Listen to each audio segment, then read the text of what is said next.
Hi everyone, Gamma here, back for the fourth Cancer Chronicle.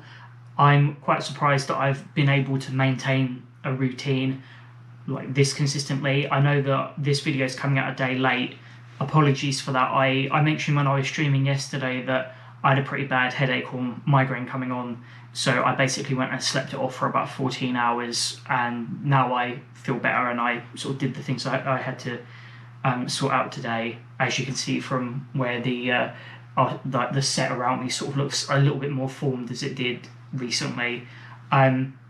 So yeah, I'm making this video now instead of yesterday, just so that it's so I'm slightly more present and slightly more articulate, which where sometimes can be a bit of a problem.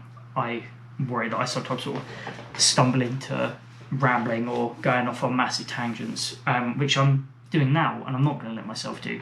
So this chronicle is going to be centered around my experiences with staying at my treatment centre for inpatient care, and how that differs from the description I gave of my first chemotherapy session, just sort of because it is substantially different, and sort of what I experienced there, so that it might be useful to draw from if you end up in that sort of situation.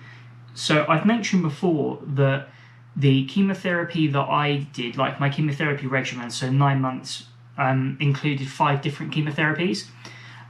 So it's abbreviated to VDCIE, and I think I still remember them. So those are vincristine, doxorubicin, cyclophosphamide, ifosfamide, and etoposide.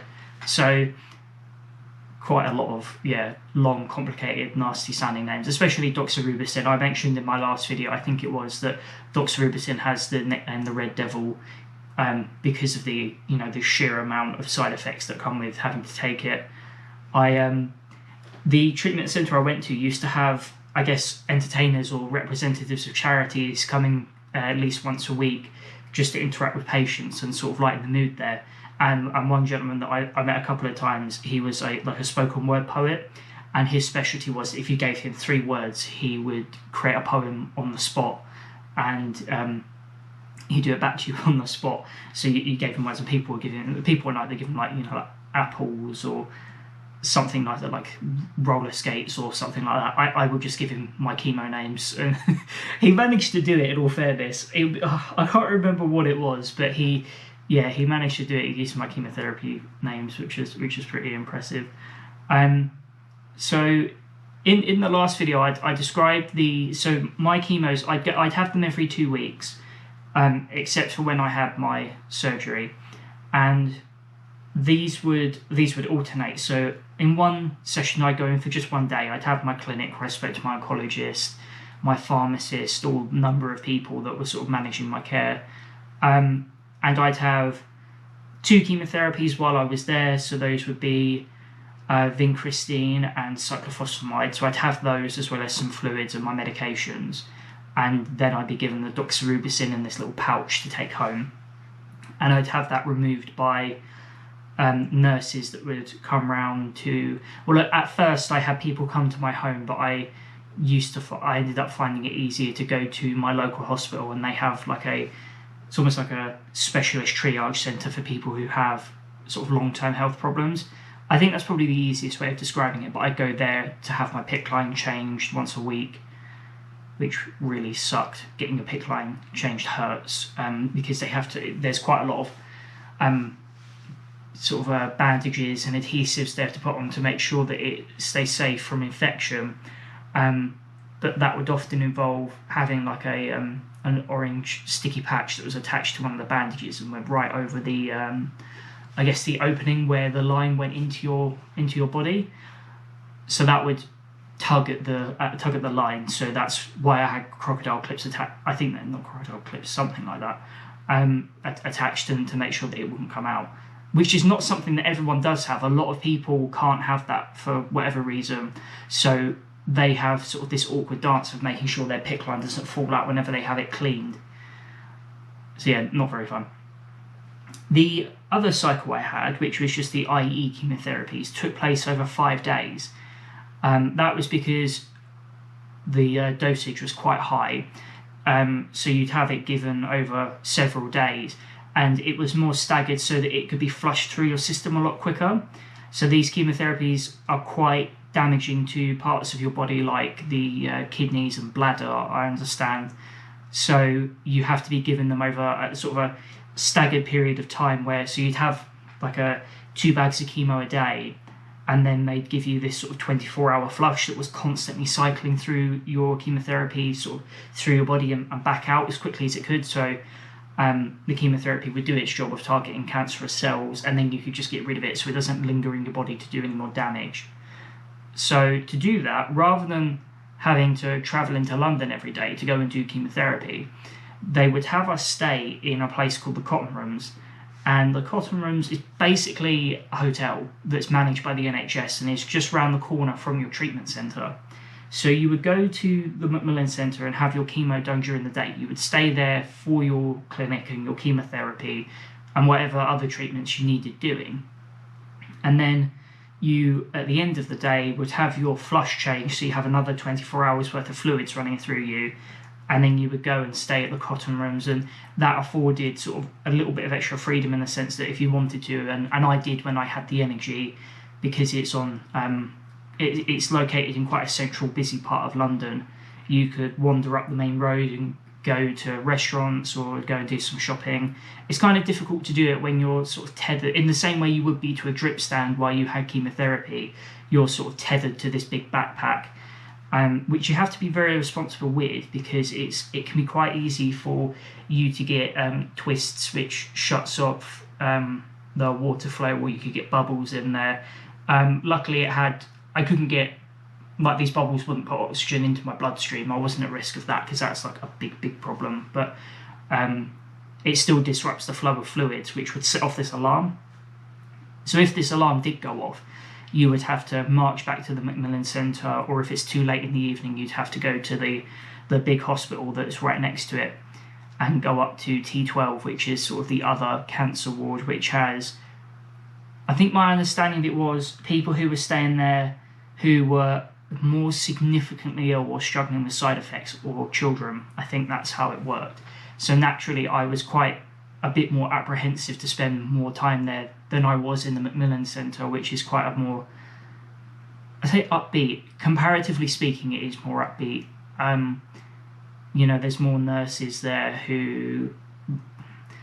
there's more people aren't as ill, so you have more time to socially interact with people. And because of that, because people aren't more significantly ill, I feel like the nurses had a bit more freedom to sort of have a joke around with you and I'd say have fun. Nobody was really having fun, but you could still have a nice time in a sense, because you got to interact with a variety of people and you could be quite social. So luckily I never had to go to the main hospital, because, like, in the middle of the night, because I had a problem with my line going off. Sometimes when it beeps you could just fix it yourself. So for instance, if you go to sleep, it's really annoying, I used to have to put my backpack on the floor and still tethered to it, sort of like lay back and sort of lay with my arm down, which when you're sort of that conscious of it, it's quite an uncomfortable position when you have to manage yourself like that. And quite naturally when you're asleep you toss and turn, and that can create sort of pinches, and that can stop the water flowing, so you're suddenly woken up by this beeping and you panic thinking, oh, have I got to get dressed and go over to the hospital? But if you sort of unkink it, you can get the water flowing naturally again. I did have a couple of occasions where I did have to go back because there was air in my line, and that you can't fix, they have to fix. So that was, it is what it is. I think it's one of those things where, in hindsight, there's a great number of things that just add up to making the experience more unpleasant, being attached to this fluids line for 5 days at a time. That in of itself is not particularly fun, or having to stop what I'm doing and going and getting it checked. But at the time you don't really think about it. It's all just part of the experience and you just sort of have to get on with it. It has the added thing of, when you are attached to the fluids backpack and you're doing IE chemo, it's kind of embarrassing to talk about, and I would guess I would give I guess a trigger warning for people who are, I guess, slightly disturbed by the discussion of more intimate biology, I guess is the easiest way of putting it. But whenever you go to the toilet, you have to basically pee in a jug, measure it and test it for blood before you can dispose of it, which is not fun, I have to say. Especially because when you have this constant fluids flush going through your body, you're constantly needing to go to the toilet because you're constantly being hydrated. So understanding the benefits of it, which, you know, is stopping this chemotherapy from affecting your organs too significantly, I'm not bitter about it, but at the time it's kind of annoying being woken up many times in the night to go to the toilet, and not just going to the toilet but peeing into a jar, sort of going, like, sort of holding it up, like, you know, when you wake up in the middle of the night, you can't really see that well, everything's a bit foggy, and you're like, oh, how much is in there? And then you have to get these strips out that have all these different colours on, and they have a chart, and you dip it in, and you pull it out. It's like, right, which one was the one for blood again? Oh, okay, you cross-reference it, it's that colour. Okay, this time I don't have blood in there. And then you can pour it away and go to sleep, or try to sleep, because you'll be doing the same thing again in about an hour and a half if you're lucky. So sleep was very difficult when you had to go and do those things. Not all bad though, because staying at the cotton rooms, there was a free breakfast every morning, not just a continental one, we're talking full English, so I would start off every day with bacon and beans and toast, which were, I'm quite grateful for the fact they stayed tasting pretty normal. I mean, I have such a complex relationship with food, not so much these days. I mean, these days for me, it's all about cooking and exploring more things that I like because I'm so grateful for it. But at the time, I had really big problems with overeating because of the steroids that I was taking as part of my treatment. They were used to help bolster your immune system. But I would binge eat. That would have been mental health related. The depression I was suffering from, and to a degree, you know, followed me out of treatment, would make me eat because I didn't have anything else to do. And then I'd be taking these steroids as well, which would make me want to compulsively eat. But I guess there are worse problems to have in a sense, but this would be conflicted by the fact that not all food tasted normal or even pleasant. So I would be eating to the point of really feeling quite ill, but I wouldn't be enjoying it. I've said that when it comes to food, it's not that I don't think there's a single experience that everyone shares when it comes to food. People say that you lose your sense of taste, or things taste like ash. For me, it was foods lost individual qualities. So I might drink a drink that was flavoured like lemon and lime, but I might only taste the lime. So if you apply that to all other foods, that's sort of a more realistic representation of it, of at least how I experienced it. So luckily the foods that I would have at this breakfast tasted pretty normal. I mean, everything tasted slightly different, but for some things it was more significant. I mean, being located in central London, there's quite a lot of different cuisines for you to sample and go and explore what you like. I guess if I was there under any other circumstances, I would have really enjoyed being there in terms of the food. And I know a lot of other patients did.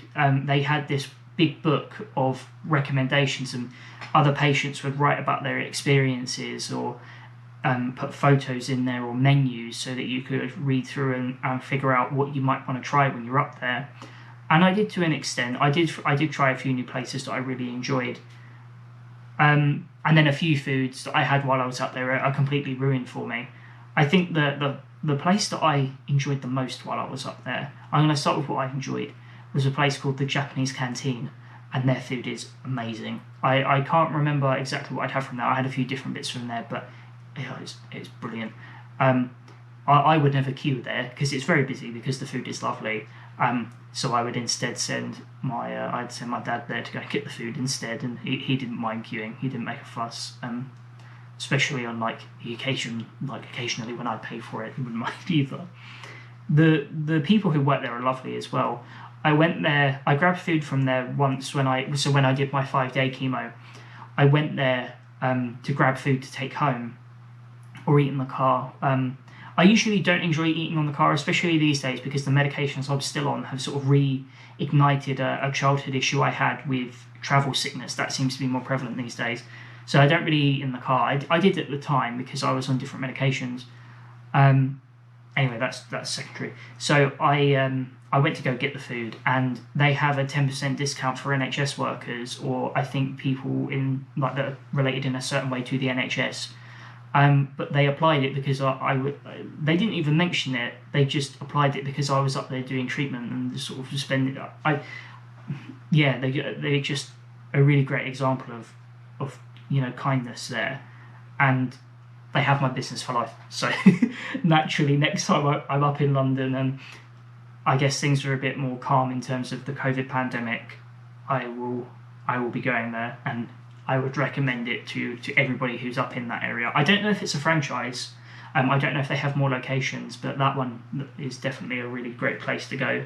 And I know it's popular with a lot of other patients as well. So there's some other foods were ruined, so I can't eat. I'm not going to say it because it makes me ill just thinking about it, but there are certain foods that I tried while I was up there, or foods that I enjoyed before from certain restaurants that I would fall back on because I knew I enjoyed them, that I can't stomach now. Food, I think that's probably a piece of advice I would give, is if you're going up to have chemo, don't have your favourite foods while you're having it. So on the day or days you're having it.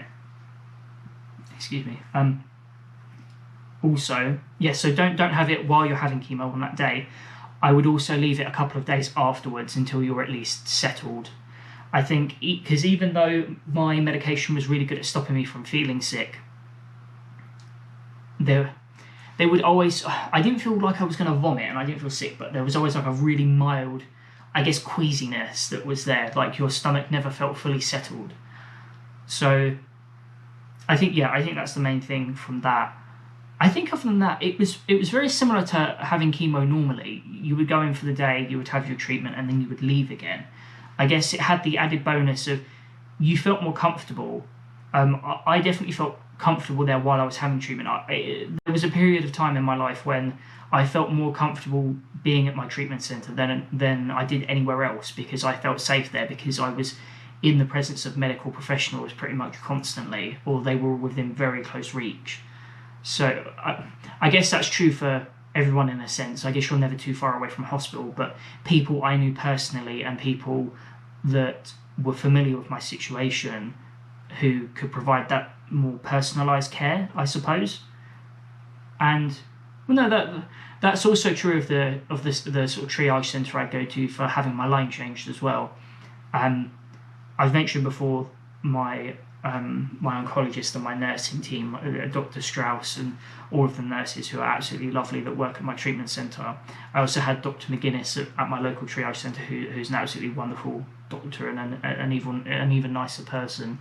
I think that's probably one of the main things that has stood out to me after all this time, is the amount of kindness you find hidden away in these experiences, and the opportunities you have to relate to people who have either dedicated their lives really to helping people in your situation, or relating to people who are going through the exact same thing, and you can share that together. I think that's something I still long for, and I kind of try to hold on to by making these videos, is the idea that maybe I can help and relate to people who are having similar experiences by sharing my own. I think that's how I feel about the situation. I think that probably wraps it up there. The next Chronicle, I'm thinking, is probably going to be more focused around side effects, and it will probably be more of a, rather than sort of, I guess, more like a, I don't want to say story time, because it's not really a linear story, because I jump back and forth between loads of different points, but I will probably go through each side effect I had, and any sort of advice I have for addressing them. I think that's probably the most appropriate time to talk about it, because I can offer some more practical advice there, I think. So yeah, that's it really. Thank you very much for coming and watching these videos. I hope that this is still enjoyable and still useful. I'll be streaming again on Wednesday. I think that will probably be a multiplayer stream for Unturned. I'm not sure. You'll find out closer to the time. But as always, thank you for coming and stopping by, and thank you for the support. And I look forward to seeing you all again really soon. So take care.